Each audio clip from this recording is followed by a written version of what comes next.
Shine Campus, and we're also live on my Thomas page as well on Instagram.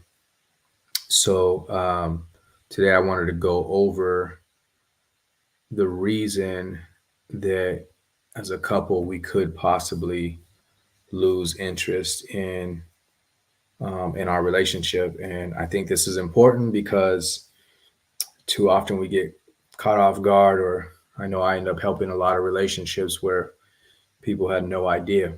So what happens? And you'll have to really pay attention. And the thing about paying attention is sometimes we listen with our ears that are not going to be helpful with us. But I want you guys to stay with me and listen like we're trying to move on getting our relationship done.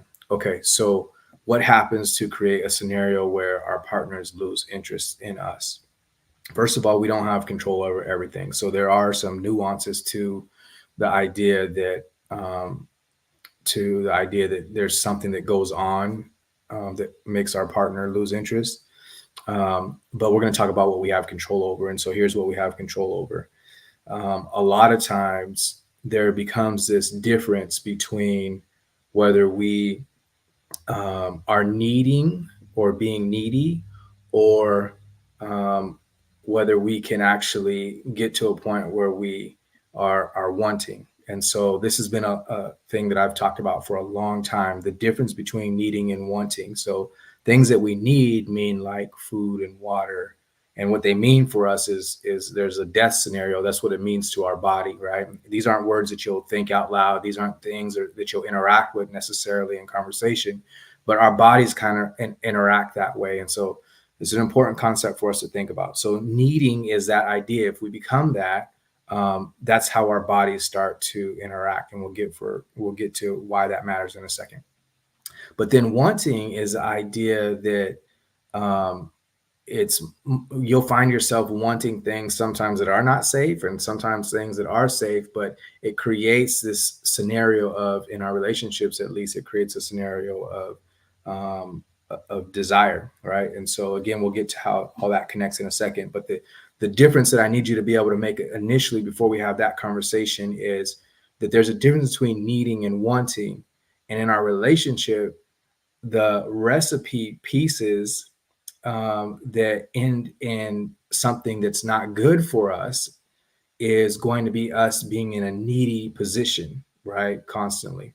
All right. So, us wanting our partner is what we're trying to get to, and us needing our partner is what we want to try to stay away from. Now, I know the conversation automatically will go to in our minds like, well, isn't that what relationships are for? It is what relationships are for, in a different kind of way. But let me explain to you what happens so that you understand the reason that it's going to go off into a place where we're losing interest in each other.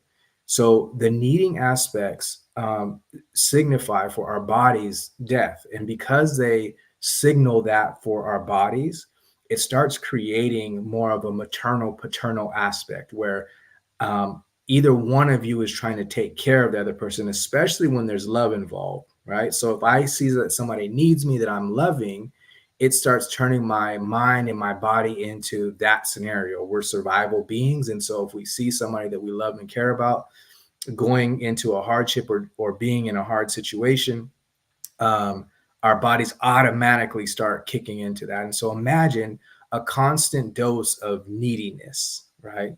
A constant dose of that feeling, and that's what our relationship is laced with. Then it starts taking on a different kind of scenario. And a common situation where this happens is something like in codependency, where it's a victim, perpetrator, rescuer, and the need is really about keeping that game going by accident. And so I hope that clarifies a little bit for you guys what that means. But the idea that there's a neediness that goes on, and the neediness doesn't need to be a blatant like, oh, I need you to stay home today. It doesn't need to be a blatant like that. It could just be a constant like, I need you to check in with me constantly and let me know what's going on in your life, right? Or I need you to appeal to my emotions and making sure that I'm emotionally taken care of. Or I won't be able to emotionally complete my day without something that you do, right? So it's that kind of interaction, that neediness, that is really harmful. And so if you play with the semantics, if you end up saying, well, Thomas, what about this scenario? We need to be needy. And that if you play with semantics, you're not going to be off on the right track on trying to get to the place where we can, be useful in our relationship. So I don't want you to play with the semantics of it. I just want you to hear the parts that I'm saying. Then the second piece, and this, the part where we're saying like, okay, so then what do we have to get to? We have to get to a wanting, right? And so how do I get to the wanting? Well, I want that person in my life, right? And if I'm able to want that person in my life, that's something that says, if I don't have them, it's not a life or death scenario, right? But I want them so much, I'm going to do everything that it takes to make sure they're there. And see, that starts propelling a different kind of interaction with you, because whenever you say, look, I want somebody in my life and I'm going to make sure that I do everything that it takes to make sure that they're there, then you start moving in a way that says, I'm not codependent, right? It's not a matter of life or death for my body. And what it is me becoming something different and becoming more in my life. Now, how does that lend to our relationship and being able to get our relationship to where it doesn't cost us interest in each other? Well, we lose the interest of being romantically involved and not having desire when we have to turn on our paternal and maternal as a couple.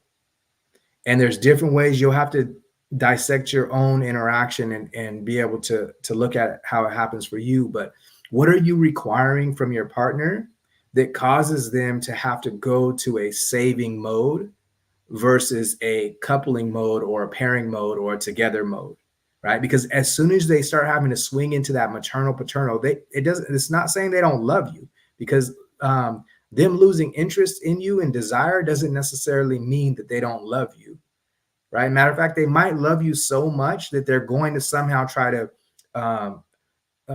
pair with the needs that you show up with, right? So your challenge here is to look at, what am I doing that would cause my partner to be in that phase of, I need to match that neediness, because at that time we're going to our maternal and paternal, and our maternal and paternal don't have the desire aspect in them. And so then we switch back over and we say, okay, well, what about the wanting? And the wanting actually does allow us to continue to be in a place of being able to desire each other and less likely to be in a scenario where we're losing interest. So how do we do that? The wanting aspect. Well, it takes a couple of things that I think will be useful. One is, we need to figure out how to undo, or undo probably isn't the right word, but we need to learn how to probably look forward to where we want to go instead of all the things that we've been through. And I know that's hard, because we've all been through some hard things, and being able to shake them off isn't that easy, right? Instead, a lot of times we use whatever we've been through, and we're just taking those scenarios and we're asking our partner to participate in all those things. And so what that's causing is us to stay out of the wanting and desire area, and instead it moves us back into that paternal area. So you're going to have to start looking forward to what you actually want to have in your relationship instead of everything that you've had in your life. And if you could move forward and be focused on, look, well, this is what I'm creating today, this is how I'm working on my things today, then it gives your partner a chance to be able to do the things that mean desire and not lose interest, right? So that's one thing, is if you can start looking differently at what you've been through and where you're going and what you're doing right now. The second thing is find a way in your relationship to move from relating to each other in the idea of neediness, like codependency, moving those bases. And I'll just describe it for people who haven't heard me describe it before, but it's victim, perpetrator, and rescuer. So two people play. And if one person goes to the victim base, the other one goes to the perpetrator or rescuer base, right? And there's no home base, it's just three bases, and you never get off the bases, you just keep playing the game. And the only way to stop is somebody say, I'm not going to play anymore.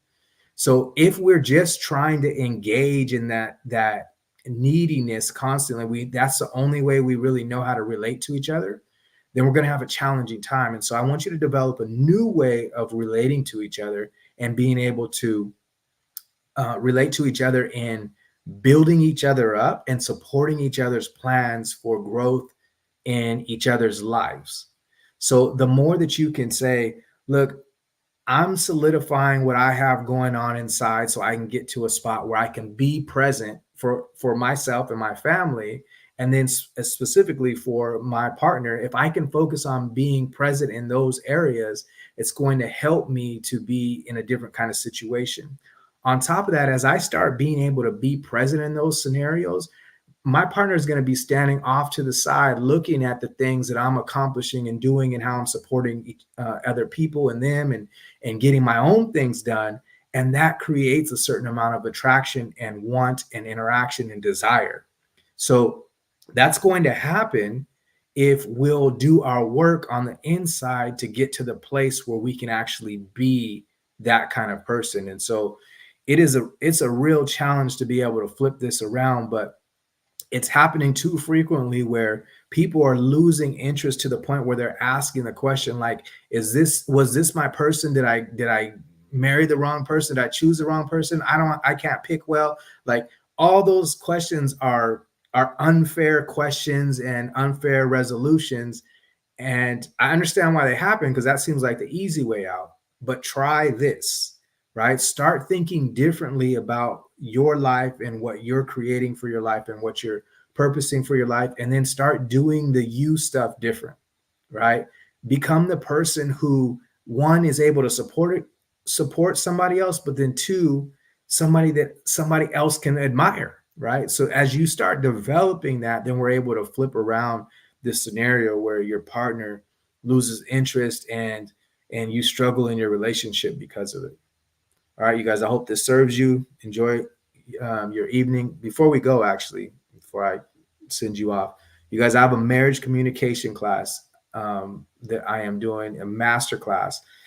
And the information in there, I know it's going to serve you. It's going to serve your family.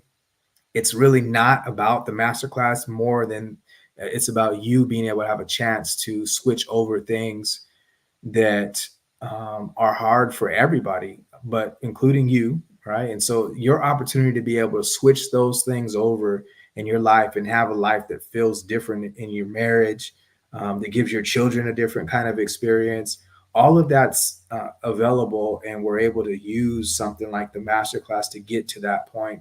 I want to partner up with you while you try to get the things done that I know that, everybody that comes to me, they're so capable of doing those good things, those amazing things that can take their life to a different point. Sometimes we just don't know what we don't know yet, and that knowledge is in there. And so let's work together and get that done. Go ahead and click on my website, or if you don't have a link to it for whatever reason, it's actually in all my profiles, but it's theshinecampus.com. Visit it and you'll be able to get that information. All right, we'll talk to you soon. Enjoy your evening.